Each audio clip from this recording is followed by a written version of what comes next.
Hello friends, मैं हूं पंकज पंजवानी और आज मैं आपको बताऊंगा कि चैट जीपीटी का नाम आपने सुना होगा। मैंने इसके ऊपर 2 वीडियोस हम ऑलरेडी इसके ऊपर अपलोड कर चुके हैं हमारे चैनल पे। और आज मैं आपको बताने वाला हूं कि चैट जीपीटी प्रोग्रामर्स के लिए या सॉफ्टवेयर डेवलपर्स के लिए कैसे यूज़फुल है, या उन स्टूडेंट्स के लिए जो प्रोग्रामिंग की तैयारी कर रहे हैं वो इसको कैसे यूज़ कर सकते हैं। तो ठीक है, मैं आपको दिखाता हूँ। यहाँ पे चैट जीपीटी मैंने ओपन कर लिया है। आप इसको गूगल पे सर्च भी कर सकते हैं। चैट जीपीटी आप लिखेंगे एंड गूगल पे अगर आप सर्च करते हैं चैट जीपीटी तो ये वेबसाइट आएगी ओपन एआई। इस वेबसाइट पे आप जाएंगे। अब इस वेबसाइट पे जाने के बाद आपको यहाँ पे ट्राई चैट जीपीटी करना है। अगर फर्स्ट टाइम आप यूज़ कर रहे हैं तो आपको साइन अप करना पड़ेगा। साइन अप आप कर चुके हैं तो आप लॉगिन कर लीजिए। लॉगिन आप करेंगे तो यहाँ पे कुछ ऑप्शंस आएंगे। आप इसको चाहें तो ईमेल एड्रेस वगैरह डाल के लॉगिन कर सकते हैं या फिर गूगल से डायरेक्ट कंटिन्यू कर सकते हैं।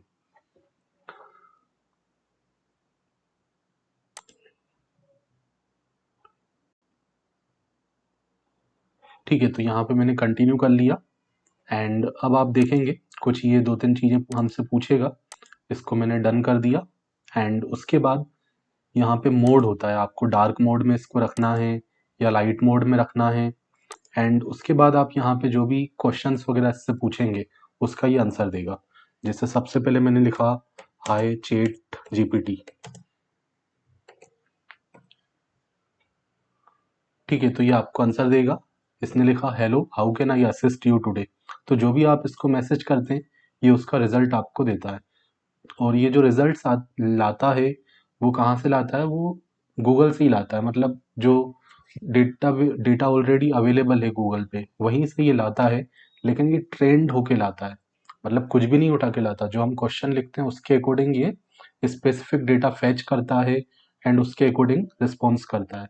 ओके, तो अब मैं यहाँ पे इससे कुछ पूछता हूँ। जैसे मैंने लिखा राइट अ सी प्रोग्राम। ठीक है, आज मैं केवल स्पेसिफिक प्रोग्रामिंग से रिलेटेड यहाँ पे आपको बताऊंगा। तो मैंने लिखा write a C program for printing hello world. ठीक है, ये लिख के मैंने एंटर किया तो ये पूरा हेलो वर्ल्ड का प्रोग्राम हमें लिख के दे देगा। ठीक है, ये बोल रहा है sure here a simple C program. ठीक है, तो इसने यहाँ पे सी प्रोग्राम लिखना चालू कर दिया हेलो वर्ल्ड प्रिंट करवाने के लिए। सबसे पहले हेडर फाइल, उसके बाद मेन फंक्शन प्रिंटफ से इसने प्रिंट करवा दिया रिटर्न 0। और इसने एक्सप्लेन भी कर दिया यहाँ पे this program uses printf function. इस प्रोग्राम में प्रिंटफ फंक्शन यूज हो रहा है जो कि from the standard input output library. ठीक है, प्रिंटफ फंक्शन जो यूज हो रहा है वो stdio.h के अंदर है जो कि हमें हेलो वर्ल्ड का मैसेज दिखा रहा है when you run the program. और जब हम रन करेंगे तो ये आउटपुट हमें देगा printf। ठीक है, अगर आपको कुछ पूछना है तो वो आप पूछ भी सकते हैं कि what is the meaning of return 0, है ना। या फिर सपोज मुझे इस प्रोग्राम को कन्वर्ट करना है। ठीक है, चैट जीपीटी का देखो, एक तो हमने देखा कि कुछ भी हमने प्रोग्राम उसको बोला लिखने के लिए, उसने प्रोग्राम को लिख दिया। अब आप इस प्रोग्राम को कन्वर्ट भी कर सकते हैं किसी दूसरी लैंग्वेज में। मैंने लिखा convert this program in C plus plus and Java. अब मैं दोनों इंस्ट्रक्शन एक साथ दे रहा हूँ इसको। मैंने कहा सी प्लस प्लस में भी कन्वर्ट कर दो, जावा में भी कन्वर्ट कर दो। ठीक है, करके देखते हैं। एंड ये देखो चैट जीपीटी क्या होता है कि हमने जो पहले क्वेश्चन इससे पूछे उसी को ये लेके चलता है, उसका ट्रैक ये फॉलो करता है। ये समझ जाएगा कि ये पहले वाला प्रोग्राम की बात कर रहा हूँ। या फिर मैं लिख भी सकता हूँ एबो प्रोग्राम को हमें कन्वर्ट करना है, बट इतना भी लिखा तो वो समझ जाएगा कि इससे पहले वाले प्रोग्राम की बात हो रही है। ठीक है, इसने कहा sure this is hello world program. अब ये पहले बताया कि इसने पहले इसको कन्वर्ट किया सी प्लस प्लस में। ठीक है, तो आप देखो ये सी प्लस प्लस में कन्वर्ट कर लिया इसने। सी आउट का यूज किया है यहाँ पे एंड आयो स्ट्रीम का यूज किया है। पहले सी में जो था stdio.h था एंड printf फंक्शन यूज हो रहा था। एंड यहाँ पे इसने सी आउट का यूज कर लिया एंड जो कि आयो स्ट्रीम हेडर फाइल के अंदर होता है। ये सब बता भी दिया इसने। सी आउट का यूज किया, सी आउट एक ऑब्जेक्ट है यहाँ पे बताया कि printf एक फंक्शन है एंड ये आयोस्ट्रीम के अंदर होता है। ऊपर बताया है कि ये printf जो होता है स्टैंडर्ड इनपुट आउटपुट के अंदर होता है और इससे हम हेलो वर्ल्ड मैसेज को प्रिंट करवा रहे हैं। और इसने ये बता दिया कि ये कन्वर्ट होके जावा में जब आएगा तो अलग अलग इसने दिखा दिया। यहाँ पे बताया कि ये C++ में कन्वर्ट मैंने किया है एंड यहाँ पे इसने बता दिया ये जावा में कन्वर्ट किया है। तो आप देखो जावा में कन्वर्ट कर दिया, public static hello world class बना दी एंड उसके अंदर मेन फंक्शन के अंदर प्रिंट करवा दिया। अब कुछ भी अगर आपको इसमें पूछना है, जैसे मुझे ये लाइन समझ में नहीं आ रही कि system dot out dot println क्या होता है, तो मैंने इससे पूछ लिया एक्सप्लेन दिस लाइन।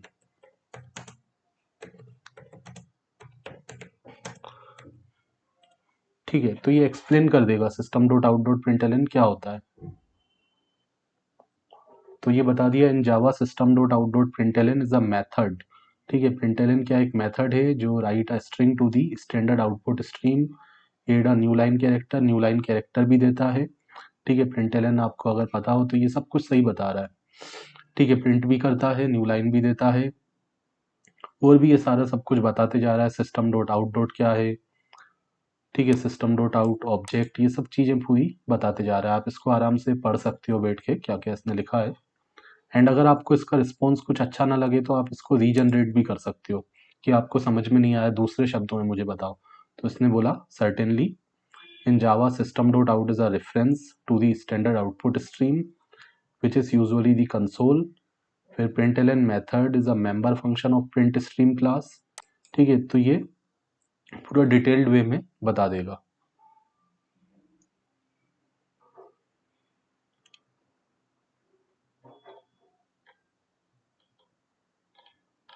ठीक है, अब जैसे मुझे कुछ दूसरा इसमें करवाना हो, मुझे सपोज ये जो जावा का प्रोग्राम लिखा था, अब मुझे इसमें इसको बोलना हो कि ये जो हम लिखते हैं स्ट्रिंग ARGS, इसको लिखने के और क्या क्या तरीके हो सकते हैं। इसको लिखने के अलग अलग तरीके होते हैं, तो मुझे याद इतना तो पता है अलग अलग तरीके होते हैं, लेकिन क्या क्या तरीके होते हैं वो मैं एक बार देखना चाहता हूँ। तो मैंने यहाँ पे लिख दिया अल्टरनेट वेज टू राइट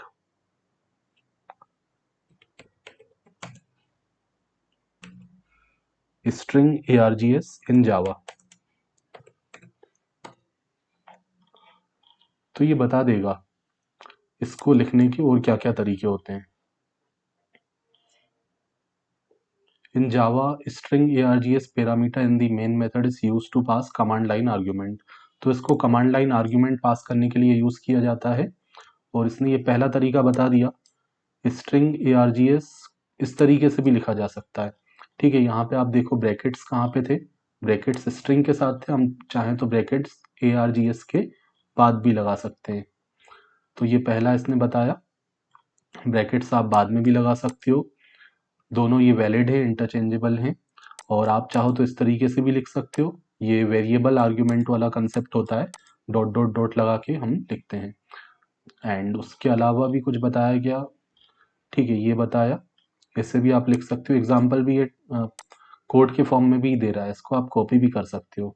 ये इसने बता दिया, इस तरीके से भी आप कर सकते हो। जब आप इसको रन करोगे तो इस तरीके से आर्ग्यूमेंट पास करोगे। तो ये अलग अलग तरीके जो होते हैं लिखने के वो सारे इसने यहाँ पे बता दिए। फिर से अगर रीजनरेट करवाना हो तो रीजनरेट करवा दो, एक बार देख लो क्या दोबारा क्या फेच करके बताता है।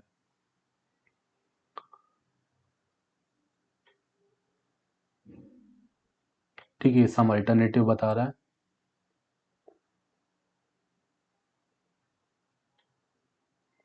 ठीक है, अब ये पूरा आउटपुट के फॉर्म में बता रहा है कि आगे ब्रैकेट लगा सकते हैं, पहले हमने पहले लगाया था। और ARGS की जगह आप चाहो तो इस तरीके से भी लिख सकते हो, आर्ग्यूमेंट्स, ये कमेंट करके सब बताया हुआ है। आर्ग्यूमेंट इंस्टीड ऑफ ARGS, यहाँ पे ये बताया यूजिंग इलिप्सेस, इलिप्स यूज कर सकते हैं जिसको हम वेरिएबल आर्ग्यूमेंट बोलते हैं। इस तरीके से भी आप यूज कर सकते हो, कुछ डिस्क्रिप्टिव नाम दे सकते हो। ठीक है, अब मुझे कुछ और पूछना हो, जैसे मुझे पूछना हो कि पब्लिक स्टैटिक वॉइड मेन को किस किस तरीके से हम लिख सकते हैं। तो मैंने यहाँ पे लिखा डिफरेंट वेज ऑफ राइटिंग,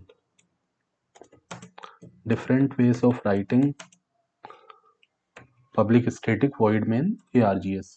अब ये पब्लिक स्टैटिक वॉइड मेन को भी हम अलग अलग तरीके से लिख सकते हैं, ये आपको बता देगा सारी चीज़ें। ठीक है, ये बता दिया कि ये एंट्री पॉइंट होता है, पहले तो इसको एक्सप्लेन कर दिया जहाँ से एग्जीक्यूशन स्टार्ट होता है प्रोग्राम का, और इसको लिखने के क्या क्या तरीके हो सकते हैं।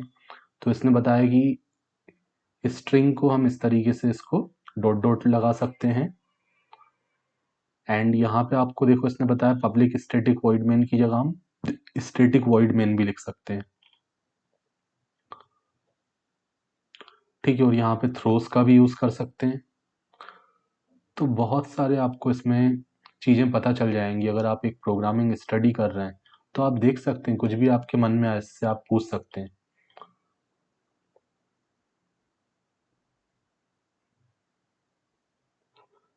ठीक है, अब प्रोग्रामिंग से रिलेटेड कुछ डिफरेंट क्वेश्चन, आपको थ्योरेटिकल क्वेश्चंस पूछना है वो आप पूछ लें। जैसे मैंने लिखा difference between C and C plus plus. तो ये सी और सी प्लस प्लस के बीच का डिफरेंस आपको बता देगा। और इसी चीज को अलग अलग तरीके से कैसे लिख सकते हैं वो आप रीजनरेट करवा के देख सकते हैं। एक डेफिनेशन आई, फिर आपने रीजनरेट करवाया, दूसरी डेफिनेशन आ गई, फिर आपने बोला रीराइट करो तो रीराइट भी कर देता है वो। ठीक है, ये सारी चीजें ये बता रहा है। C and C plus plus दोनों प्रोग्रामिंग लैंग्वेज है दैट हैव लॉट काफ़ी सारी चीज़ें कॉमन है। C plus plus was developed as the extension of C. ठीक है, सी का एक्सटेंशन होता है सी प्लस प्लस। फिर ये बताया ऑब्जेक्ट ओरिएंटेड प्रोग्रामिंग, इस वाले पॉइंट को लेके उसने बताया कि सी प्लस प्लस सपोर्ट करता है ऑब्जेक्ट ओरिएंटेड को, एंड सी जो है प्रोसीजर को सपोर्ट करता है। तो ये पूरा आप बैठ के इसको पढ़ सकते हो। ठीक है, नेम मैंगलिंग, डिफ़ॉल्ट आर्ग्यूमेंट, किस में क्या सपोर्ट करता है, किस में क्या नहीं सपोर्ट करता है, वो तो वो सारे डिफरेंस इसने बताए हैं। रीजनरेट कर करके आप इसके अलग अलग डिफरेंसेस देख सकते हो। तो कहीं भी आपको एक्सप्लेन करना हो अपने टीचर को तो आप इतना सब कुछ यहाँ पे स्टडी कर सकते हो अलग अलग तरीके से। तो आप डिफरेंट डिफरेंट वेज में आप आंसर्स दे सकते हो।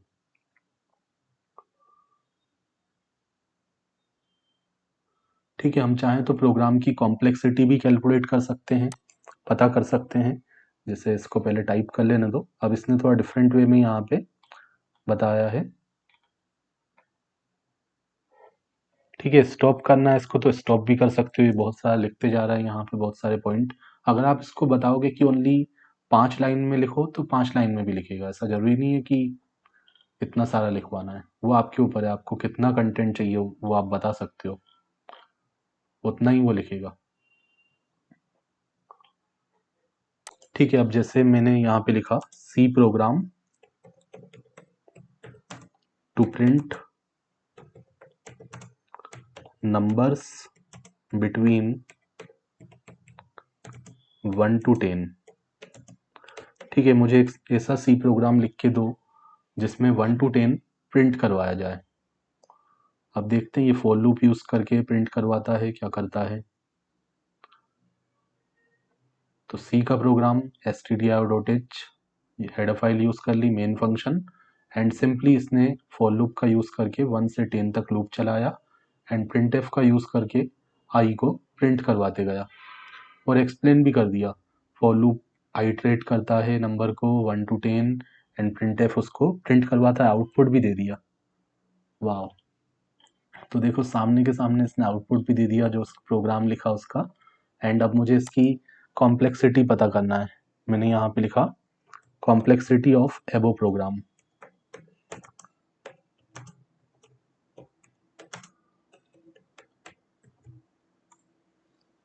तो यहाँ पे ये इसकी कॉम्प्लेक्सिटी बता देगा। तो इसकी कॉम्प्लेक्सिटी कितनी आनी चाहिए, बिग ओ एन आनी चाहिए।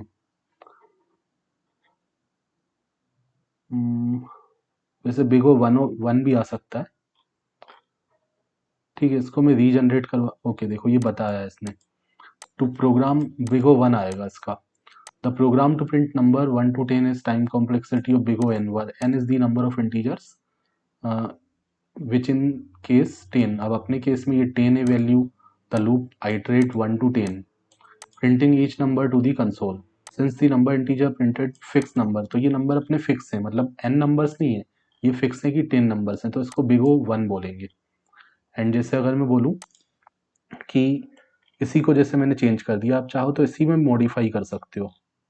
यहाँ पे आपने मॉडिफाई कर दिया, या फिर इसको कॉपी करके नीचे पेस्ट कर सकते हो। जैसे मैंने लिखा, इसको n कर दो, ठीक है। 1 to 10 का बिग O 1 हो जाता है कॉम्प्लेक्सिटी, जो कि उसने बताया था। दोनों तरीके से इसने एक्सप्लेन किया कि वैसे बिग O n होता है n इंटीजर्स के लिए, लेकिन अगर हमने यहाँ पे फिक्स रखा है 1 to 10, तो ये बिग O 1 हो जाएगा।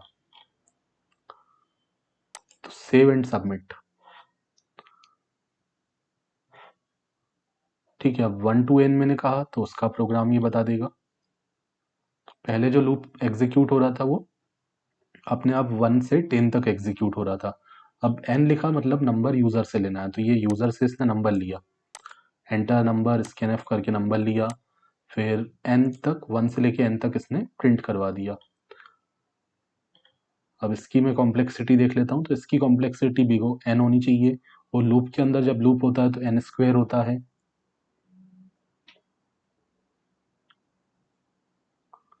ठीक है, तो ये पढ़ने आप बैठोगे तो काफ़ी अच्छी इंग्लिश में काफ़ी अच्छा ग्रामर यूज़ करके ये सब लिखता है। ठीक है, अब जैसे मैंने लिखा कॉम्प्लेक्सिटी ऑफ एबो प्रोग्राम, तो ये हमारा आ जाएगा बिग O n।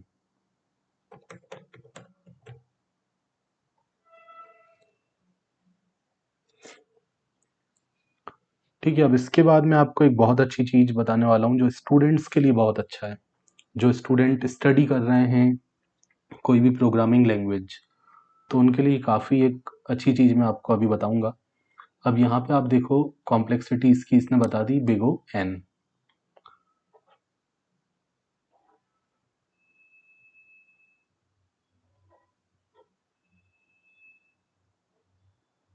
ठीक है, अब कई सारे स्टूडेंट क्या है, प्रोग्रामिंग करते समय मिस्टेक्स करते हैं। जैसे मैं यहाँ से अपनी वेबसाइट से मैं कोई प्रोग्राम ले लेता हूँ, ठीक है। कई बार स्टूडेंट्स मुझसे पूछते हैं, मैं जब यूट्यूब पे ट्यूटोरियल अपलोड करता हूँ तो वो देख के भी गलती से कुछ मिस्टेक्स कर देते हैं, कहीं ब्रैकेट्स मिस्टेक होता है, कहीं सेमीकोलन मिस्टेक होता है। तो मैं आपको दिखाता हूँ कि आप अपनी गलती को यहाँ पे पूछ सकते हैं, वो करेक्ट करके उसको बताएगा। अब जैसे मैं अपनी वेबसाइट पे जाता हूँ, प्रोग्राम्स के अंदर ये बहुत सारे प्रोग्राम्स हैं, एरिया ऑफ रेक्टेंगल, पाइथन का ये प्रोग्राम है, ये ले लेता हूँ। C++ कोई सा भी प्रोग्राम आप ले सकते हो, या आपने लिखा है और उसका आउटपुट सही नहीं आ रहा, तो आप बता सकते हो कि मेरी ये इधर आ रही है, मेरा ये प्रोग्राम है। जैसे मैंने ये प्रोग्राम लिखा, अब ये प्रोग्राम अभी सही है, ठीक है। अब मैंने कुछ इसमें मिस्टेक कर दी, जैसे पाइथन में आपको पता है सेमीकोलन नहीं लगाते, मैंने यहाँ सेमीकोलन लगा दिया, एंड मैंने लिखा करेक्ट दिस प्रोग्राम। ठीक है, रेक्टेंगल का एरिया कैलकुलेट करने का प्रोग्राम है, जो कि मैंने अपनी वेबसाइट से कॉपी किया, एरिया ऑफ रेक्टेंगल। अब यहाँ पे मैंने एंटर कर दिया, तो उसको ये सेमीकोलन हटा के देना चाहिए, सही करके इसको। अब ये लिखा है, अब ये इसने बता भी दिया, उसको पता चल गया कि ये पाइथन का सिंटेक्स है, पाइथन का प्रोग्राम है। Here is the corrected version, तो इसने करेक्टेड वर्जन देखो बता दिया, इसने यहाँ से सेमीकोलन हटा दिया। तो हम ऐसी कई सारी मिस्टेक्स करते हैं प्रोग्राम लिखने में, कहीं ब्रैकेट छूट जाता है। जैसे मैंने इसको फिर से कॉपी कर लिया। अब सपोज यहाँ पे मैंने क्या किया, इस प्रोग्राम में हमने दो वैल्यूज ली हैं, एंड वैल्यूज लेके उनको कन्वर्ट किया इंटीजर में। तो जो वैल्यूज हमें मिलती हैं इनपुट के थ्रू, वो कैसी वैल्यू होती है, स्ट्रिंग वैल्यू होती है। अब मुझे कैलकुलेशन करवाना है, मल्टीप्लाई करना है, तो पहले उसको इंटीजर में कन्वर्ट करना पड़ेगा। तो सपोज मैं यहाँ पे इंटीजर लिखना भूल गया, मैंने इंट नहीं लगाया, इंट में कन्वर्ट नहीं किया, तब क्या होता है, तब ये बताएगा कैसे क्या करेक्ट करके बताएगा। तो ये स्टूडेंट्स के लिए बहुत अच्छा है जो प्रोग्रामिंग सीख रहे हैं। आप अल्टरनेटिव्स, आपको जो भी प्रॉब्लम आए वो आप यहाँ पे अपना प्रोग्राम पेस्ट कर सकते हो, तो वो करेक्ट करके बताएगा। ठीक है, अब देखो इसने बताया है in the given program with this read from the user input. तो ये बताया इसने, इसको रीड किया एज अ स्ट्रिंग, लेकिन अब ये मल्टीप्लाई कर रहा है इंटीजर के साथ, हाइट वैल्यू के साथ, जो कि इंटीजर है इन दी नेक्स्ट लाइन, तो ये इनकरेक्ट है। तो ये टाइप इधर आएगा, इधर किस टाइप का है, टाइप इधर। तो इसको फिक्स कर दिया, फिक्स करके ये बताया इसने कि इसको इंटीजर में कन्वर्ट करो, फिर इसको भी इंटीजर में कन्वर्ट करो, अब आपका आउटपुट आएगा। ठीक है, अब मैं अगर इस प्रोग्राम को फिर से रीजनरेट भी करवा के देखते हैं क्या बताता है ये।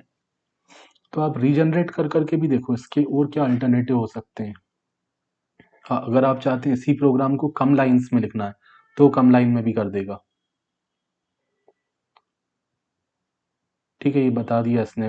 अब इसने किस तरीके से बताया, पहले आउटपुट दे दिया हमें। देखो जो मैंने गलती की थी उसने फटाफट उसको करेक्ट किया। तो ऐसी छोटी मोटी मिस्टेक स्टूडेंट्स जो है देख के भी गलत लिखते हैं कई बार, या फिर कहीं कोचिंग जाते हैं तो वहाँ पे जब फैकल्टी उनको टीच करता है तो बाय मिस्टेक कॉपी में कहीं सेमीकोलन वगैरह कुछ छूट जाता है, तो फिर घर आके जब वो टाइप करते हैं तो परेशान होते हैं। तो वो जस्ट कॉपी करके पेस्ट करें अपना यहाँ प्रोग्राम, और इधर भी बता सकते हो आप, नीचे जो इधर मैसेज आता है, ठीक है, जब आप प्रोग्राम को रन करते हो तो जो इधर मैसेज आता है वो भी आप बता सकते हो कि मेरा ये प्रोग्राम है और इसमें ये इधर आ रही है। ठीक है, अब इसको मैं बोलता हूँ कि मुझे छोटा करके बताओ आप। अ, मैंने लिखा राइट दिस प्रोग्राम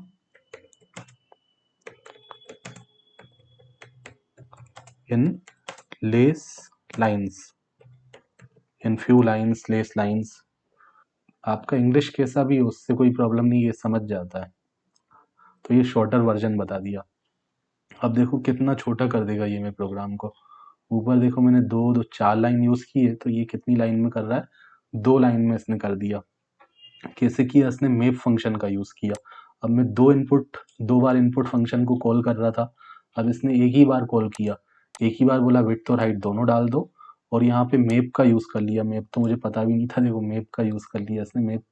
तो इससे मुझे समझ में आ रहा है कि मैप से हम एक साथ ये 2 वैल्यू ले पाए, इनपुट लगा के 2 वैल्यू ले पाए, और उसको स्प्लिट स्प्लिट करवाया है, इंटीजर इंटीजर में कन्वर्ट भी कर दिया है, और दोनों में असाइन कर दिया डब्ल्यू और एच के अंदर। मैप का मतलब भी बता रहा है। Map function to apply the int function to each element of the user input which is split by spaces using the split method।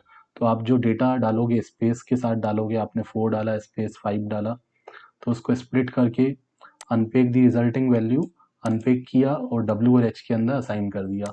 फिर एरिया यहाँ पे डायरेक्ट हमने पहले यहाँ पे एक बार कैलकुलेट करवाया, फिर दूसरी लाइन में प्रिंट करवाया। तो ये अल्टरनेट उसने बता दिया कि प्रिंट करवाते समय भी तो आप वहीं पे मल्टीप्लाई करके डिस्प्ले कर सकते हो। और ऐसा नहीं है कि आप बड़े प्रोग्राम को छोटा कर सकते हो, छोटे को बड़ा भी कर सकते हो। जैसे मैंने लिखा राइट सी प्रोग्राम इन कॉम्प्लेक्स वे। ठीक है, तो मुझे बताना चाहिए था वैसे कौन सा एग्जाम्पल देना है। ओ, तो इसने अपने आप ही ले लिया। मैं हेलो वर्ल्ड लिखने वाला था, वहाँ पे टाइपिंग मेरा मिस्टेक हो गया। ठीक है, मैं आपको बताता हूँ। अब ये कॉम्प्लेक्स बोला है अपन ने, तो आप देखो ये लंबा चौड़ा करके उसको बता देगा, जबकि हम छोटे उसमें भी कर सकते हैं। तो मैं यहाँ पे हेलो वर्ल्ड का वैसे लिखना चाहता था, इसको मैं कॉपी कर लेता हूँ या रीजनरेट करवा देता हूँ। पहले इसको करने दो क्या कर रहा है ये।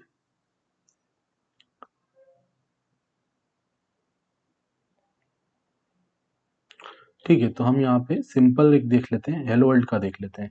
Right C program for printing hello world, for printing hello world in complex वे।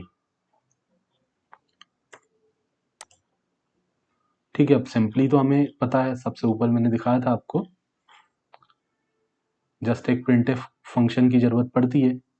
अब ये बड़ा करके अगर इसको बताता है तो कैसे बताता है। अब देखो इसने क्या तरीका यूज कर लिया, इसने कैरेक्टर एरे ले लिया और उसमें ये नंबर्स डाल दिए कौन कौन से, मतलब ये शायद आस्की वैल्यू का यूज करेगा मेरे ख्याल से। ठीक है, इसको करने दो, कितना ये बड़ा ले जा रहा है यहाँ पे। तो ये देखो कितना कॉम्प्लेक्स कर दिया, हम सिंपली प्रिंटफ से प्रिंट करवा लेते हैं। तो इसने एक एरे बना दिया और आस्की वैल्यूज यहाँ पे डाल दी। मतलब हेलो लिखना है हेलो वर्ल्ड, तो हेलो का शायद एच का 72 होता होगा आस्की, फिर ई का ले लिया, ये सब ले लिया, फिर उसने ये लूप लगा के इसको प्रिंट करवाया एक एक कैरेक्टर करके। तो ये बताया यूजिंग आस्की कोड्स। और इसको दूसरा और तरीका क्या हो सकता है, रीजनरेट करवाया मैंने। मोर कॉम्प्लेक्स सी प्रोग्राम जो हेलो वर्ल्ड प्रिंट करे। तो अब क्या तरीका यूज कर रहा है, अब इसने देखो ये कुछ कैरेक्टर एसटीआर पॉइंटर ले लिया है, और यहाँ पॉइंटर्स का यूज करके कर दिया।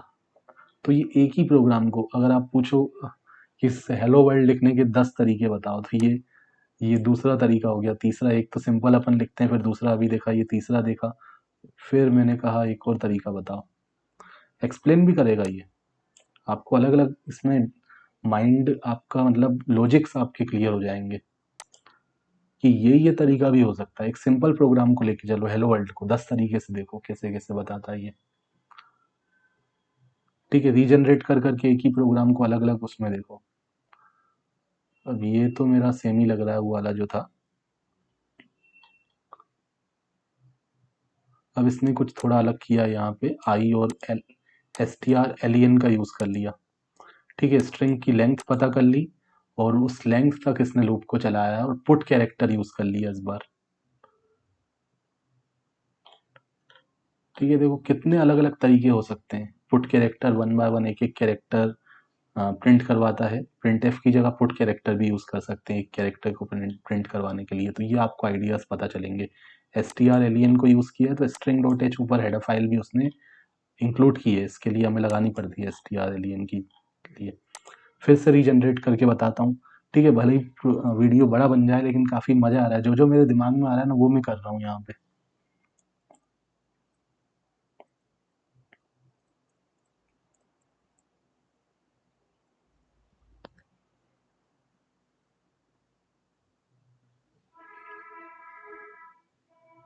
ठीक है, अब यहाँ पे देखो इसने एक एरे बना दिया 13, उसका साइज भी दे दिया और उसमें पूरा हेलो वर्ल्ड इस बार डाल दिया। आज की वैल्यू ना डाल के इस बार कैरेक्टर्स डाल दिए एंड यहाँ पे ये लूप चला दिया। उसको पता है 13 कैरेक्टर्स हैं तो 13 बार लूप चला दो लेस देन 13, क्योंकि 0 से स्टार्ट होता है। एंड उसको प्रिंट करवाते गया हेलो नाम के लूप को। तो ये देखो 100 बार भी आप रीजनरेट करोगे ना तो 100 तरीके से प्रिंट करवा के बता देगा एंड आपके लॉजिक इतने क्लियर हो जाएंगे अगर ये आप करोगे। तो ये स्टूडेंट के लिए बहुत अच्छी चीज़ है। आपको जो एरर्स आती हैं उनको आप टेस्ट करके करेक्ट कर सकते हो। इधर मैसेज भी बता सकते हो कि मुझे ये एरर आ रहा है, please correct this. And program को रीजनरेट करवा के आप लॉजिक्स को बहुत ज़्यादा क्लियर कर सकते हो। इसको पढ़ोगे आप तो बहुत ज़्यादा आपको चीज़ें समझ में आएंगी। मैं हर एक चीज़ अभी पढ़ के नहीं बता पाऊंगा आपको। ठीक है, बट इनको आप आराम से बैठ के पढ़ोगे तो बहुत सारी चीज़ें आपकी क्लियर हो जाएंगी। ओके, अब कुछ HTML वगैरह से रिलेटेड करते हैं। जैसे मैंने लिखा कि मुझे एक बटन क्रिएट करना है। Create a beautiful button, create a beautiful button in HTML। अब ब्यूटीफुल बोला है तो कुछ CSS वगैरह भी लगा देगा वो। Here is an example of, देखो जैसा कि मैंने बोला था ब्यूटीफुल बनाना है, क्योंकि HTML से तो केवल स्ट्रक्चर तैयार होता है, input type equal to button या फिर एंकर टैग में बटन वगैरह क्लास लगा के। अब यहाँ पे स्टाइलिंग कर दी इसने। ठीक है, तो हेड के अंदर आप देखो इसने स्टाइल लगा दिया। इसको भी जनरेट करने के अलग अलग तरीके आप बता सकते हो। ठीक है, और जितना आप अपने क्वेश्चन को जितना ज़्यादा एक्यूरेट लिखोगे, अभी तो ये मैं छोटा छोटा आपको बता रहा हूँ, आप पूरा डिटेल्ड वे में बता सकते हो कि मुझे मुझे ऐसा चाहिए, बटन का नाम ये रखना है, CSS क्लास का नाम ये होना चाहिए, तो वो पूरा उस तरीके से आपको बताएगा।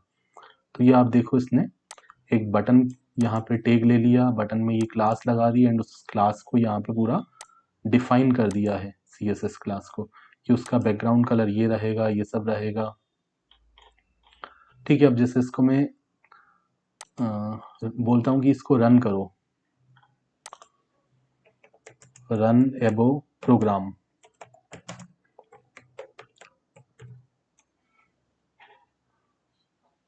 ठीक है, अब ये ठीक है, अब ये यहाँ पे रन तो नहीं कर पा रहा है, लेकिन इसने ये बता दिया कि ये स्टेप्स आप फॉलो करो। ठीक है, ये बता दिया इसने कि अगर इस प्रोग्राम को रन करना है तो जो कोड इसने दिया है उसको आप कॉपी करो एंड एक फाइल के अंदर डालो जिसका एक्सटेंशन डॉट HTML रखो। फाइल का नाम कुछ भी रख सकते हो, एग्जाम्पल उसने बताया बटन डॉट HTML रख दो। एंड उसके बाद बोला है कि उसको डबल क्लिक करके आप ब्राउज़र पे रन कर सकते हो और आपका आउटपुट आ जाएगा ब्राउज़र विंडो पे। और क्लिक करो बटन पे और होवर इफेक्ट आपको मिलेगा। तो इसको देख लेते हैं हम, राइट क्लिक करते हैं यहाँ पे। ठीक है, मैं कहीं पे इसको फोल्डर में रख लेता हूँ।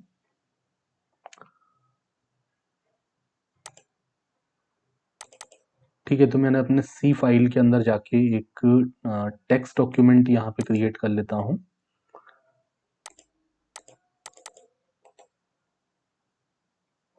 ओके, तो मैंने एक टेक्स्ट डॉक्यूमेंट बनाया, मैंने इसका नाम रख दिया button.html। मैं आपको करके भी दिखाता हूँ, जो उसने दिया है वो हम कॉपी करके पेस्ट करके तो देखें कि वो सही है या नहीं है। तो इसका साइज थोड़ा सा इंक्रीज कर देता हूँ मैं, राइट क्लिक किया, ओपन विथ नोटपैड कर लेते हैं, अभी विजुअल स्टूडियो कर लेते हैं, एंड यहाँ पे मैं अपने प्रोग्राम को पेस्ट कर देता हूँ, फाइल में जाके सेव कर लेता हूँ। ठीक है, डबल क्लिक करके इसको रन करके भी देख लेता हूँ। तो आप देखो ये इस तरीके से इसने बना दिया है, ये होवर इफेक्ट लगा दिया इसने। ओके, तो ये जनरेट करवा सकते हो, आपको लॉगिन पेज जनरेट करवाना है, आपको पूरा का पूरा एक लैंडिंग पेज, आप बोलोगे मेरे ई कॉमर्स के लिए लैंडिंग पेज बनाओ, उसमें ये सारे मेन्यूज रखो, ये कार्ड रखो, तो जितना आप स्पेसिफिक यहाँ पे लिख के दोगे ना अच्छे से, और गलती होगी तो उसको रीजनरेट करवाओ, फिर उसको बोलो कि इसमें ये चेंज करो, फिर ये चेंज करो, तो वो करते जाएगा और फाइनली आपका तैयार हो जाएगा। ठीक है, जैसे अब इसने जो है क्या यूज़ किया है, यहाँ पे CSS यूज़ किया है। अब अगर मैं बोलूँ कि यार इसी को आप CSS का जो अपग्रेडेड वर्जन है, या फिर हम बोल सकते हैं कि CSS में हमें बहुत सारा ये क्लासेस खुद से लगानी पड़ती हैं, तो बनी बनाई क्लासेस हमें मिलती हैं टेलविंड के अंदर। ठीक है, तो हम बोल सकते हैं इसको CSS की जगह टेलविंड यूज़ करो, use Tailwind CSS instead of CSS। तो मैंने बोला इसको टेलविंड CSS यूज़ करो इंस्टीड ऑफ CSS। तो ये देखते हैं कि इसी प्रोग्राम को ये ब्यूटीफुल बटन को HTML यूजिंग टेलविंड CSS से कैसे करके बताता है। तो मान लो आपको CSS तो पता है, टेलविंड CSS, लेकिन आपको बोला किसी ने लगा के दो, तो ये आपके लिए लगा देगा। तो टेलविंड CSS में देखो ये सारी क्लासेस होती हैं, तो ये क्लास लगा दी, ऊपर ये CDN लगा दिया, और मुझे पता नहीं है इतना कि मुझे CSS तो पता है, टेलविंड की क्लासेस याद नहीं है, तो इसने कन्वर्ट कर दिया। मेरे पास ऑलरेडी सपोज प्रोग्राम है, अब मेरे को किसी मेरे ऑफिस में बोला कि यार इसको CSS की जगह टेलविंड CSS लगा, और मैं पढ़ने बैठूंगा उसको, तो इससे अच्छा मैं यहाँ से नहीं कर लूँगा। तो यहाँ से मैंने इसको कर लिया, एक आइडिया तो गेट कर सकता हूँ, फाइनली फिर मुझे चेक तो मुझे ही करना पड़ेगा, क्योंकि हर बात पे हम ट्रस्ट नहीं कर सकते, इस पे हमें रन करके देखना है और उससे करेक्शन भी करवाना है। ठीक है, हो सकता है ये कुछ गलत करके दे, तो हमें उससे करेक्शन करवाना है। ठीक है, तो वो आप बोल सकते हो कि इसमें ये करेक्शन करो, ये करेक्शन करो, तो वो करते जाएगा। ठीक है, अब सपोज मैं कुछ और थोड़ा कॉम्प्लेक्स यहाँ पे करवाता हूँ। मैंने यहाँ पे लिखा राइट, अगर आप एक जेंगो डेवलपर हो तो आपको पता होगा जेंगो में हम मॉडल क्लासेस बनाते हैं। तो मुझे सपोज एक स्टूडेंट मॉडल क्लास बनानी है, मुझे उसमें स्टूडेंट का आईडी स्टोर करवाना है, नाम, स्टूडेंट, रोल नंबर, ये सब स्टोर करवाना है। तो आपको पता होगा जेंगो पे हम मॉडल क्लास बनाते हैं। तो मैं लिखा write a Django model class for storing student information, for storing student information like, मुझे स्टूडेंट का आईडी स्टोर करना है, स्टूडेंट आईडी कॉमा स्टूडेंट का नाम एंड रोल नंबर, मुझे 3 फील्ड रखना है।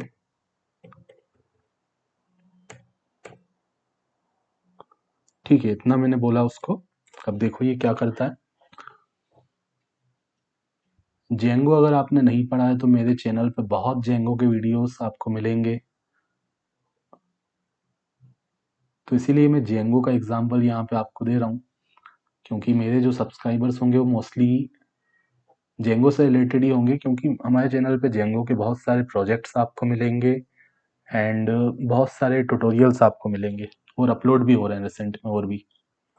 तो यहाँ पे देखो इसने जेंगो का कोड लिख दिया, ये इंपोर्ट करवाया इसने मॉडल्स को, फ्रॉम जेंगो.db इंपोर्ट मॉडल्स, एंड ये स्टूडेंट क्लास बना दी। ये समझ गया कि स्टूडेंट, ये सब इसने क्या बताया, स्टूडेंट इन्फॉर्मेशन, ये तो मैंने लिखा था ऊपर, उसी को ये बताया उसने, एंड एक क्लास बना दी इसने स्टूडेंट नाम की।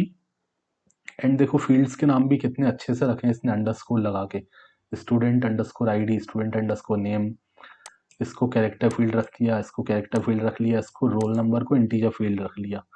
ठीक है, तो पूरा प्रॉपर इसने रखा है। नीचे देखो ये पूरा इसने रिटर्न भी करवा दिया।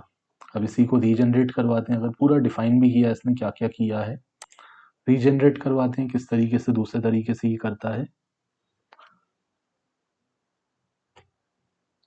तो ये बिल्कुल सही आउटपुट दिया है। कुछ चेंज करवाने तो आप चेंजेस भी करवा सकते हो। जैसे यहाँ पे इसने इसको कैरेक्टर फील्ड दिया है, रोल नंबर को, तीनों को कैरेक्टर फील्ड दिया है। एंड यहाँ पे इसने कुछ एसटीआर वगैरह रिटर्न वाला नहीं यूज किया, ऊपर जो रिटर्न यूज किया था वो कंपलसरी भी नहीं होता है। वो जब हम एडमिन पैनल पे आउटपुट देखते हैं वहां पे ये यूज करता है। अब जैसे मैंने इसको कुछ बोला कि स्टूडेंट रोल नंबर को किस में करो, इंटीजर में करो, तो ये मैं लिख सकता हूँ। तो ये इसने बहुत अच्छा यहाँ पे फटाफट बना के दे दिया। अब मैंने लिखा please use int data type in. ठीक है, तो इस तरीके से आप इसमें करेक्शन करवाओगे अगर आपको नहीं चाहिए ऐसा। वैसे ये भी गलत नहीं है, कैरेक्टर फील्ड भी रखेंगे यहाँ पे तो कोई प्रॉब्लम नहीं है, लेकिन आपकी रिक्वायरमेंट क्या है, आपको ओनली नंबर्स चाहिए तो आप इंटीजर ले लो। आप अगर चाहते हो रोल नंबर कैरेक्टर्स भी उसमें हो तो कैरेक्टर फील्ड ले लो। तो उसने तो एक मतलब यहाँ पे हमें करके बता दिया। अब हमें उसमें करेक्शंस अपने अकॉर्डिंग करने पड़ेंगे, जैसी हमारी रिक्वायरमेंट्स हो। या तो इससे करवा लो या इसका कॉपी करके खुद कर लो उसमें। अब यहाँ पे उसने इंटीजर फील्ड कर दिया। अब मैं अगर इसको बोलूँ कि ये वाला फंक्शन भी लिखो जो अभी इसने लिखा था, right str function also in class, देखें इससे ये कर पाता है कि नहीं कर पाता। श्योर हियर अपडेटेड वर्जन, तो ये ट्रैक करता है जो हमने पहले लिखा होता है ना, उसी में ये मॉडिफाई करता है। तो आपको ज़्यादा कुछ बताना नहीं पड़ता। ये देखो कितना जल्दी ये समझ गया कि str फंक्शन भी हमें चाहिए, तो ये इसने बता दिया। अब ये अगर मैं इससे पूछूं कि इसका मतलब क्या होता है,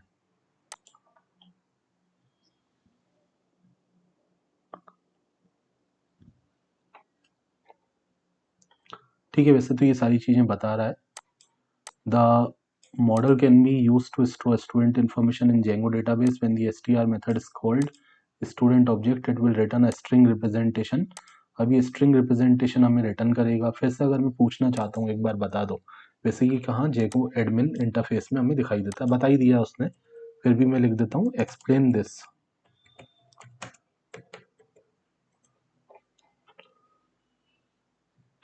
ठीक है, वैसे इसने ये सारा यहाँ पे एक्सप्लेन कर दिया था।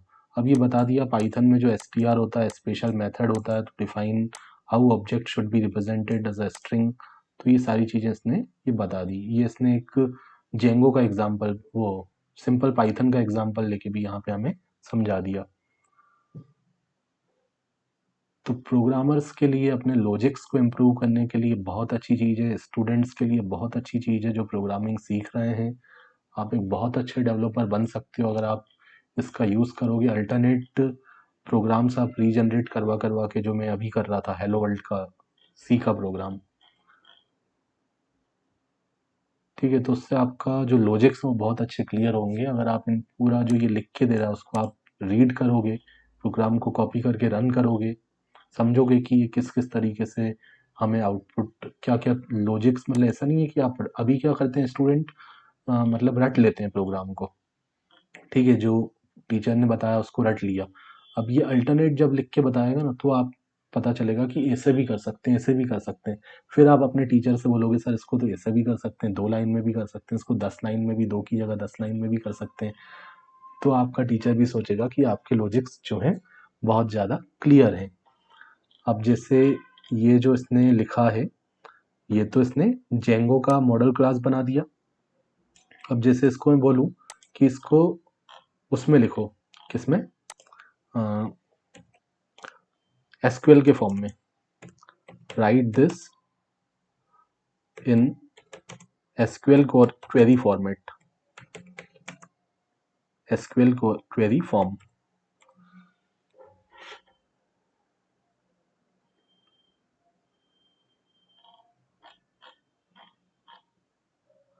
ठीक है, तो इसके करस्पॉन्डिंग ये एसक्यूएल क्वेरी हमें बना के दे देगा।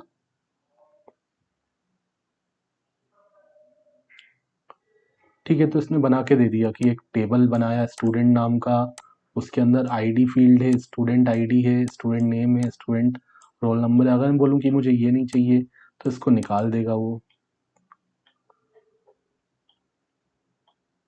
ठीक है, तो देखो उसके करस्पॉन्डिंग इसने क्वेरी बना दी। अगर आपको कन्वर्ट करना हो किसी, अब जैसे ये किस में लिखा है इसने, शायद माइस्क्यूएल यूज़ किया है, वेरकेर है ना। अब मैं बोलूँगा अगर इसको कि ये आई थिंक इसने नॉर्मल माइस्क्यूएल में यूज़ किया है। माइस्क्यूएल ये लिखा भी हुआ है, एग्जाम्पल माइस्क्यूएल, पोस्टग्रेसक्यूएल।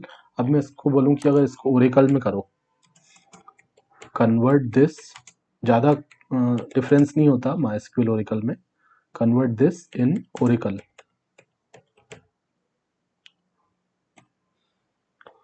तो देखते हैं ओरेकल में वेरकेर की जगह वेरकेर 2 भी यूज़ होता है। तो देख ये रिटर्न, और ये बता दिया इसने कि ये जो, अब मुझे समझ में आ गया कि ये जो लिखा था वो माइस्क्यूएल में नहीं था, पोस्टग्रेसक्यूएल में था। अब ये देखो वेरकेर 2 लगा रहा है ना, वेरकेर 2 से आप समझ जाओ कि ये जो है ओरेकल की क्वेरी है।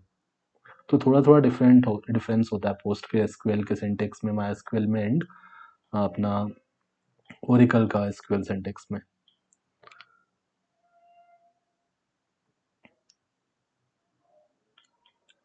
ठीक है, तो ये पॉसिबिलिटीज मैं बता रहा हूँ, आप तो बहुत कुछ कर सकते हो। ये पॉसिबिलिटीज थोड़ी सी मैं आपको बता रहा हूँ, एक मतलब आइडिया मिल जाए कि ऐसा ऐसा हो रहा है। सारी लैंग्वेज पे आप इसमें काम कर सकते हो। जैसे मैंने बोला पाइथन टर्टल का यूज करके कुछ बनाओ, ड्रो हार्ट शेप। तो ये जरूरी नहीं है कि सब कुछ सही करे। मैंने यहाँ पे कुछ गलत चीजें भी देखी हैं, जैसे टर्टल ग्राफिक्स का यूज करके मैंने इसको कंफ्यूज भी किया था। Draw heart shape using Python turtle. तो आपको चेक भी करना है, प्रोग्राम इसने जो दिया है उसको चेक भी आप करो।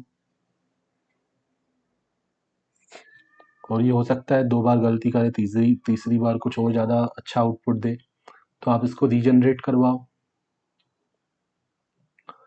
अब ये क्या किया इसने, देखो इंपोर्ट करवाया टर्टल को, उसके बाद ये यहाँ पे हार्ट शेप बनाने के लिए क्या क्या लिखते जा रहा है। अब मैं इसको रन करके भी देखूंगा हो गया इसका काम। अब यहाँ से मैं इसको कॉपी कर लेता हूँ, एंड यहाँ पे मैं इस वाली जगह पे कहीं पे भी एक पाइथन की फाइल बना लेता हूँ। तो मैंने इसको नाम दे दिया heart.py। कोड को मैंने वहां से कॉपी कर लिया, पाइथन का प्रोग्राम है तो .py रख देते हैं। एंड इसका जो कोड था वो मैं इसको ओपन कर लेता हूँ। यहाँ पे मैंने पेस्ट कर दिया, सेव करवा लिया। यहाँ से भी रन वन कहाँ से क्या होता है, यहाँ से कर लेते हैं। ओके, ये देखो, ओके ये हार्ट शेप बन रहा है। देखो हार्ट तो इसने परफेक्ट बना दिया यार। अब मैं कुछ इसको बोलता हूँ टाइगर बना के दिखाओ मेरे को। अब टाइगर था तो टाइगर का तो मैं बताऊँ ना, गूगल पे भी नहीं मिलेगा। ड्रॉ टाइगर बहुत ज़्यादा ढूंढना पड़ेगा। Draw tiger using Python turtle, turtle graphics. अब यहाँ पे आप ढूंढोगे, जैसे पांडा ड्रॉ करने के लिए आ रहा है, पांडा कैसे ड्रॉ करना है, simple animation using turtle, draw a tiger in Python standard library. इसमें जा जाके आपको देखना पड़ेगा कि कहाँ पे क्या आपका जो डिजायर्ड आउटपुट है वो मिल पा रहा है। ये तो इमेज दिखा दी है इसने। ठीक है, नीचे कुछ कुछ आ रहा है, ऐसा ढूंढना पड़ेगा। अब यहाँ पे हम देखते हैं, ये भी मतलब टाइगर का तो मैंने भी चेक किया था, नहीं बना पाया था ये, तो करवा के देखते हैं। Draw tiger using Python turtle.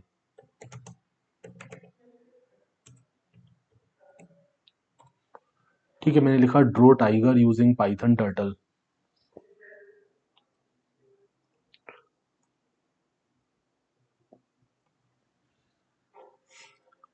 ठीक है, तो इसकी अप्रोच आप देखो, draw the head of tiger, इसने पहले कमेंट्स भी यूज कर रहा है यार। इसने बोला मैं हेड बना रहा हूँ टाइगर का, फिर आईज बना रहा हूँ।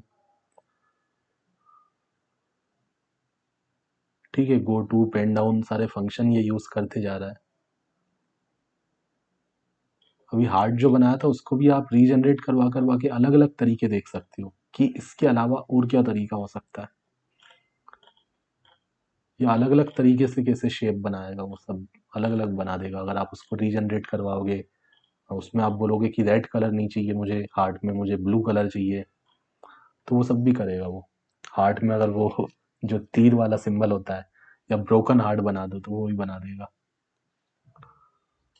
कुछ आप अपने अकॉर्डिंग कुछ क्रिएटिव लगा दोगे उसमें कि यार मुझे ऐसा ऐसा चाहिए, तो वो ट्राई करेगा एटलीस्ट। तो ये कितना बड़ा प्रोग्राम लिख रहा है, ड्रॉ दी लेग्स।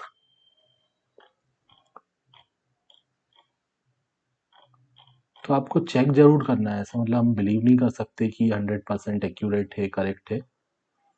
कहीं कहीं पे ये फेल भी होता है। पाइथन टर्टल में मैंने देखा इसको, दो तीन चीज़ें मैंने बोला था इसको, एक बॉय क्रिएट करो, गर्ल क्रिएट करो, तो वहाँ पे वो इसने दिया था आउटपुट बट एग्जैक्ट नहीं आ रहा था। फिर मैंने उसको दो तीन बार बताया उसको कि यहाँ पे ये सही आउटपुट नहीं आ रहा, फिर उसने एपोलाइज भी किया मैंने, मतलब ये गलती हुई है, तो फिर उसने फिर से उसको बना के दिखाया। This program create a turtle object called tiger and set its speed, ये सब बता रहा है। अब इसको मैं पहले इसको ये लिखने दो।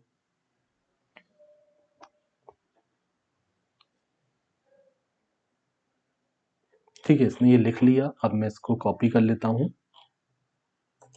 ठीक है, मैं इसको सी में पेस्ट कर देता हूँ दोबारा फाइल बनाने की जगह। ओके, इसको सेव कर लेते हैं, इसे ऑटो सेव है,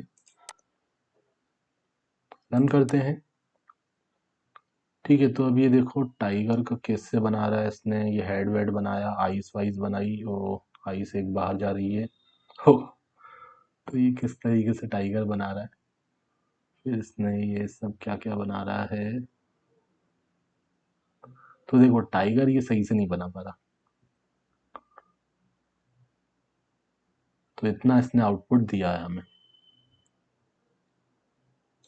आइस वाइस तो बना दी, लेकिन वो एग्जैक्ट शेप हमें नहीं दे पाया। तो इस तरीके से आपको चेक करना है, वो नई आउटपुट आया आपको उसको रीजनरेट करो। इसमें आप लिखो पाइथन इज नॉट कमिंग, वो टाइगर इज नॉट अपीयर,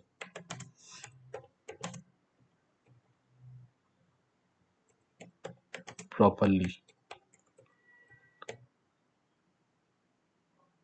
ठीक है, इतना मैंने लिखा, फिर क्या बोलता है ये। तो ये बोल रहा है sorry to hear that tiger is not appearing properly, there could be number of reason why that might be in case, here are few things to check. तो ये बता रहा है ये प्रॉब्लम भी हो सकती है आपके उसमें। ठीक है, आप इसको रीजनरेट करने के लिए बोलोगे तो रीजनरेट भी करेगा।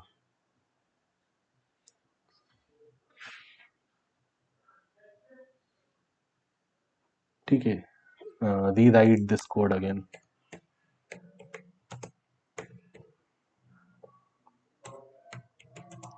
री राइट दिस कोड।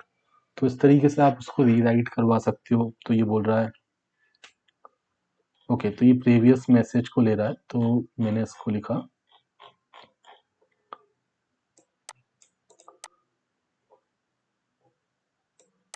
मैंने ये वाला ले लिया, उसको बोलो, मैंने बोला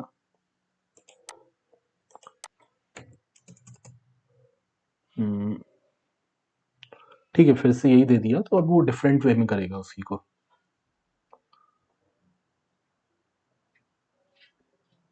ठीक है, ऊपर देखो कुछ अलग तरीका यूज कर रहा था, यहाँ पे कुछ अलग तरीका यूज कर रहा है।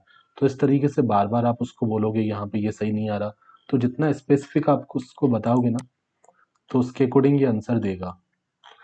एंड सब कुछ आपको आंख बंद करके भी बिलीव नहीं करना, उससे करेक्शन करवाना है या कॉपी करके पेस्ट करना है, उसका एक अप्रोच समझना है कि ये अप्रोच उसने कैसे यूज किया,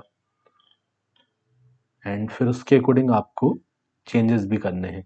अब जैसे मुझे इससे कुछ पूछना है कि यार मैं एक डेवलपर हूँ, मुझे एक सपोज मैट्रिमोनियल साइट बनाना है, मुझे कुछ गाइडेंस दो, तो वो सब भी हम इससे पूछ सकते हैं।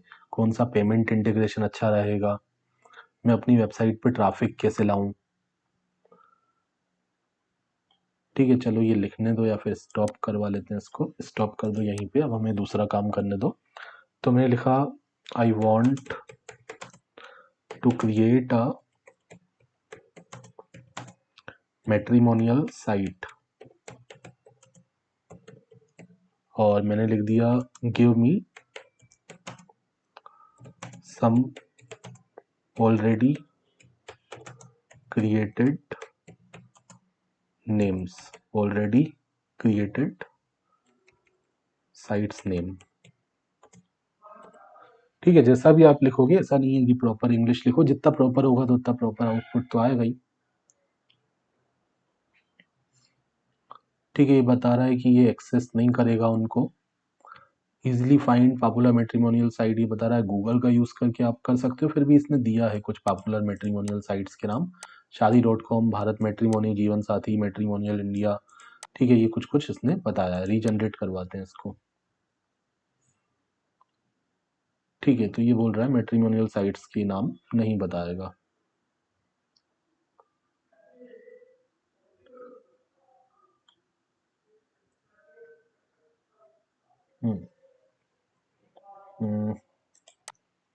मैंने लिखा बेस्ट मैट्रिमोनियल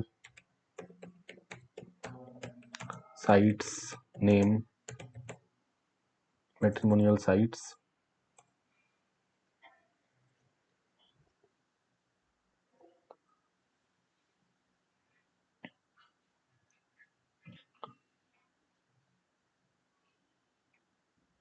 ठीक है, तो इससे रिलेटेड ही हमें मना कर रहा है कि ये चीज़ आप हमसे मत पूछिए।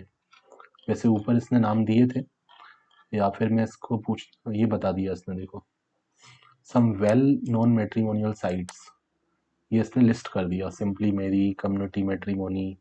तो इसको आप डिफरेंट डिफरेंट तरीके से पूछो, आपको ये आंसर देगा।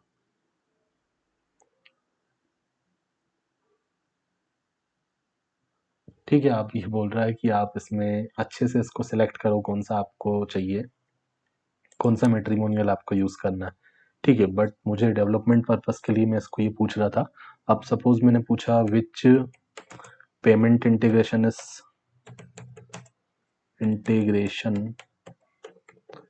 Is good for developing matrimonial site.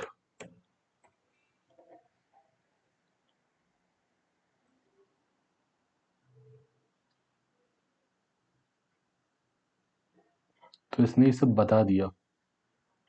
Several payment integration options होते हैं for developing a matrimonial site. तो इसने बताया पेपाल है जो कि ट्रस्टेड पेमेंट गेटवे है, और ये जो है integrated into a matrimonial site with ease, matrimonial में ये इजीली इंटीग्रेट हो जाएगा। स्ट्राइप पॉपुलर पेमेंट गेटवे है, सिक्योर है, ऑथोराइज.नेट है, रेजर पे है, पेटीएम है जो कि इंडिया का गेटवे इन इंडिया है। ठीक है, ये इंडिया के लिए है। क्रेडिट डेबिट कार्ड ये सब इसमें चलेगा, यूपीआई वगैरह। पेपल जो है हमारा सभी जगह से पेमेंट ले सकता है। ठीक है, इंटरनेशनल है। एंड ठीक है, तो इस तरीके से आप पूछ सकते हो इसमें। एंड आपको पूछना हाउ टू इंक्रीज, जैसे मैं अपनी वेबसाइट का पूछूंगी, भाई मैं अपनी वेबसाइट में ट्रैफिक कैसे इंक्रीज कर सकता हूँ। How can I increase traffic in my website.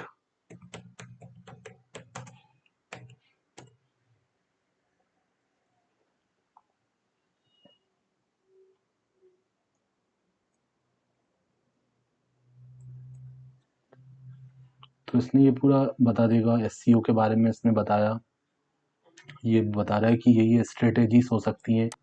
Search engine optimisation होता है, कंटेंट मार्केटिंग होता है, you can create blog post videos tutorial, ये सब आप बनाओ। सोशल मीडिया मार्केटिंग आप कर सकते हो, फेसबुक, ट्विटर, इंस्टाग्राम यूज़ कर सकते हो अपनी वेबसाइट को प्रमोट करने के लिए लार्जर वाइडर ऑडियंस तक रीच करने के लिए। ईमेल मार्केटिंग कर सकते हो, पेड एडवर्टाइजिंग भी कर सकते हो, जैसे गूगल वगैरह के थ्रू हम करते हैं। अदर वेबसाइट्स में हमारी वेबसाइट का एड डिस्प्ले हो जाए, कोलैबोरेट कर सकते हो दूसरी वेबसाइट्स के साथ। तो जितने पॉसिबल चीज़ें वो सब बता रहा है।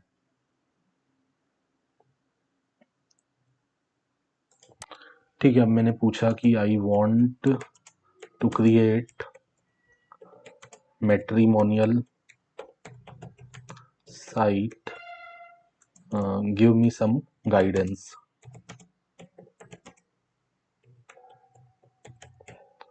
ठीक है, यहाँ पे मैंने बोला कि मुझे कुछ गाइडेंस तो मैं मैट्रिमोनियल साइट बनाने जा रहा हूँ। तो ये बता रहा है कि ये काफ़ी चैलेंजिंग टास्क है, प्रॉपर प्लानिंग होना चाहिए, एग्जीक्यूशन होना चाहिए। सबसे पहले आपको राइट प्लेटफॉर्म सेलेक्ट करना है। ठीक है, आपको वर्डप्रेस पे चाहिए, जुमला पे चाहिए।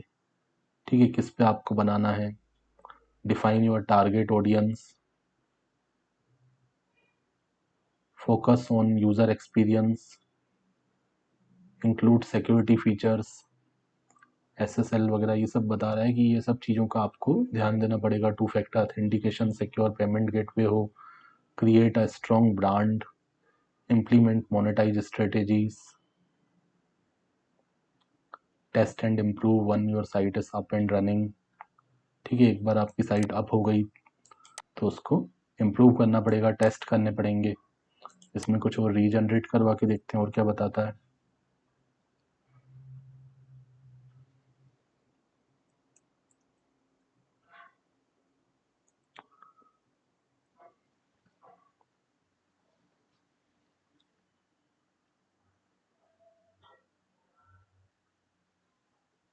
ठीक है, जब तक ये टाइप करता है मैं थोड़ा सा पानी पी लेता हूँ।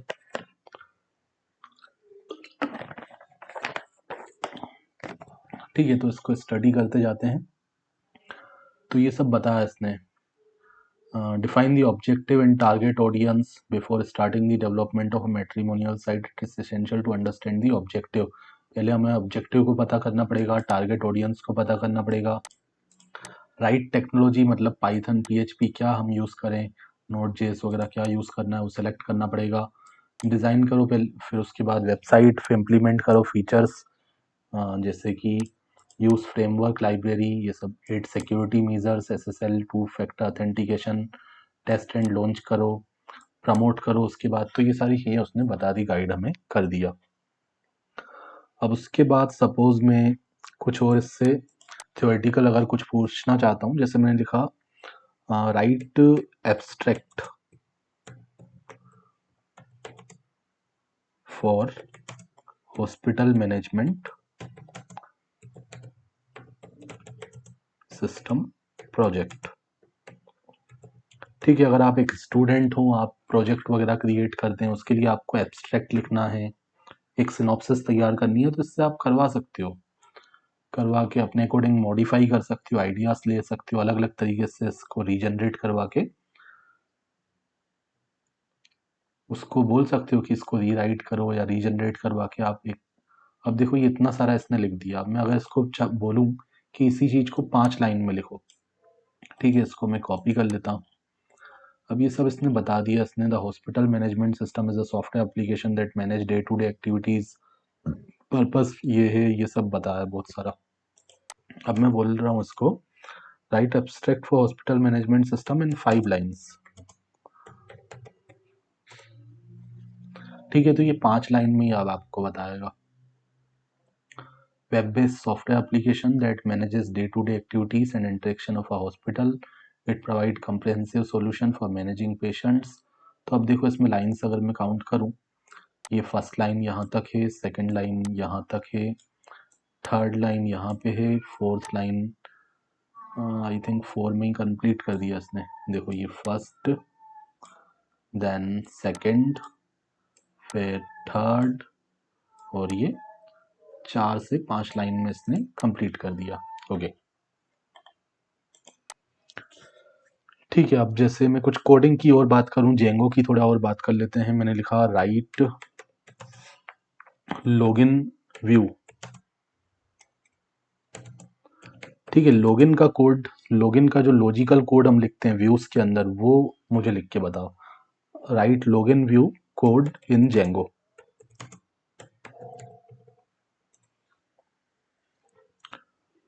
ठीक है, अगर आप मेरी वेबसाइट पे जाएंगे तो जेंगो के ट्यूटोरियल्स आपको मिल जाएंगे। ग्रोसरी शॉप प्रोजेक्ट में आप जा सकते हो, जैसे ये ग्रोसरी शॉप प्रोजेक्ट है, इसमें देखो मैंने लॉगिन वगैरह का कोड लिखा होगा, एडमिन का लॉगिन। अब मैंने क्या अप्रोच यूज़ किया है, केवल मैं अगर व्यू का देखूँ, ये तो डिज़ाइनिंग का कोड हो गया, उसके बाद ये एडमिन का क्या बताया इसने, ये व्यूज़ लिखा है मैंने। ठीक है, तो अब देखूँ मेरे कोड में, उसमें कोड में कितना कितना क्या चेंजेस हैं।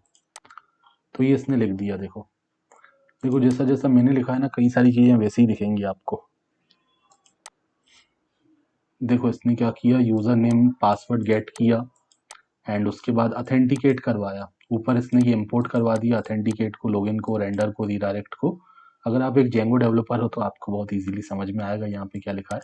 ठीक है, चेक किया मेथड अगर पोस्ट है तो यूज़र नेम पासवर्ड गेट करो, अथेंटिकेट करवाओ, मतलब यूज़र नेम पासवर्ड को डेटाबेस में देखो कि इस नाम का यूज़र नेम पासवर्ड है या नहीं है, और अगर है तो उसको यहाँ पे यूज़र के अंदर ले आओ। फिर चेक करो यूज़र के अंदर कुछ आया है या नहीं आया है। अगर इस नाम का यूज़र नेम पासवर्ड नहीं होगा डेटाबेस के अंदर तो हमें नन मिलेगा। ठीक है, नन मिलेगा तो एल्स में चले जाओ, एल्स में जाके बता दो कि आपका यूज़र नेम पासवर्ड गलत है। और अगर नन नहीं मिलता, मतलब नोट नन मिलता है, तो लॉगिन करवा दो, और लॉगिन के बाद उसको होम पेज पे पहुंचा दो। इसने बताया भी है कमेंट करके कि होम को आप रिप्लेस कर सकते हो अपने डिजायर्ड पेज, जो आपने नाम दिया हो पेज का, उससे। ठीक है, अब जरूरी नहीं है कि आपने, हो सकता है डैशबोर्ड नाम दिया हो, जैसे ये मैं दिखाऊं मेरी वेबसाइट पे मैंने कैसा कैसा किया है।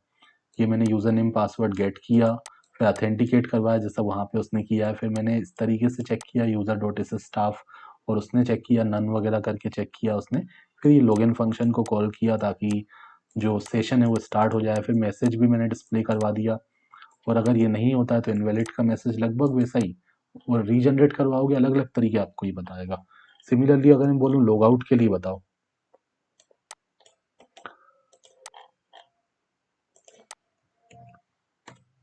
ठीक है, अब जैसे आप मेरी वेबसाइट्स, मेरे ट्यूटोरियल देख के बनाते हो, उसमें जो मिस्टेक्स आती हैं वो पूछ सकते हो, आप अपना कोड कॉपी करके पेस्ट करो तो वो बताएगा कि इसमें ये हो सकता है। सिंटेक्स मिस्टेक हो तो बहुत जल्दी इजीली बता देगा। और इधर आप मैं बता सकते हो कि ये इधर आ रही है, ये मेरा कोड है, तो वो एक आइडियाज तो आपको देते जाएगा। ये मैंने क्या लिख दिया यहाँ पे, फिर से मैंने लॉगिन ही लिख दिया क्या। ओके, मुझे लॉग आउट करवाना है, इसको स्टॉप किया, मुझे लिखना है लॉग आउट का कोड।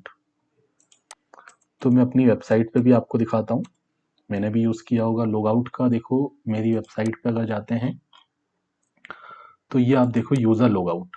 तो यूज़र लॉग आउट में मैंने कैसा क्या लिखा है, मैंने जस्ट यहाँ पे लॉग आउट फंक्शन को कॉल कर दिया है, तो इससे हमारा सेशन एक्सपायर हो जाएगा।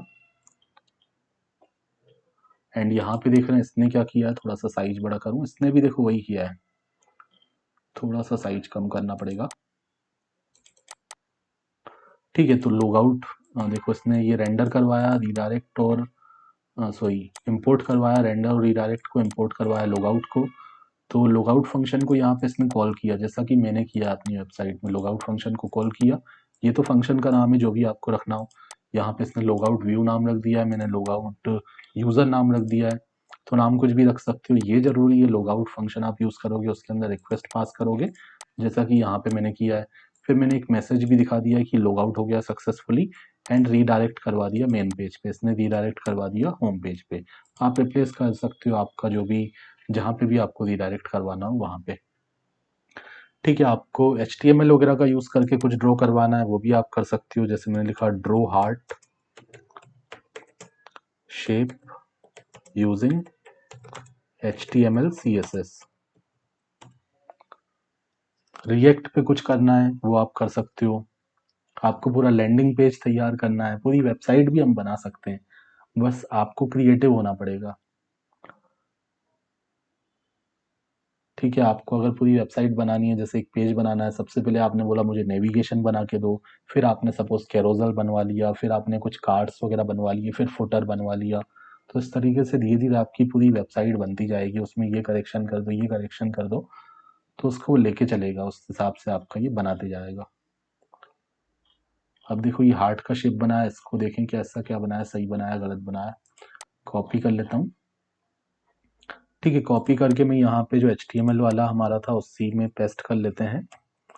ऑटो सेव हो गया होगा, यहाँ से रन करके देखता हूँ हो जाता है क्या। यहाँ से नहीं हो रहा तो मैं यहाँ से कर लेता हूँ। ओके, हार्ट शेप तो बिल्कुल परफेक्ट दे दिया यार इसने। HTML CSS से भी हार्ट शेप हमने प्रिंट करवा लिया, और दूसरे भी शेप करवा सकते हो। टाइगर करवाओगे तो हो सकता है इतना अच्छा ना कर पाए। ठीक है, मैंने टाइगर करवा के देखा था तो वो कुछ का कुछ करवा रहा था। तो ये जो बेसिक चीज़ें होती हैं वो तो बहुत अच्छे से कर लेगा। ठीक है, आपको रिएक्ट वगैरह का कुछ करना है, जैसे मैंने लिखा create a react component. React में हम कंपोनेंट्स बनाते हैं, तो मैंने लिखा create a react component for displaying a card. ठीक है, कार्ड डिस्प्ले करने के लिए बूटस्ट्रैप कार्ड आपने पढ़ा होगा। आपके पास बूटस्ट्रैप का कोड है, उसको भी आप लेके बता सकते हो कि बूटस्ट्रैप के कोड को आप कन्वर्ट कर दो रिएक्ट के कोड में, वो सब करेगा। ये आप देखो बूटस्ट्रैप में आप ऐसा करते हो डिव वगैरह लगा के, तो सब कर रहा है यहाँ पे। तो ये कार्ड, इसने कार्ड बनाने का कंपोनेंट बना दिया। नीचे सब आपको ये बता भी रहा है।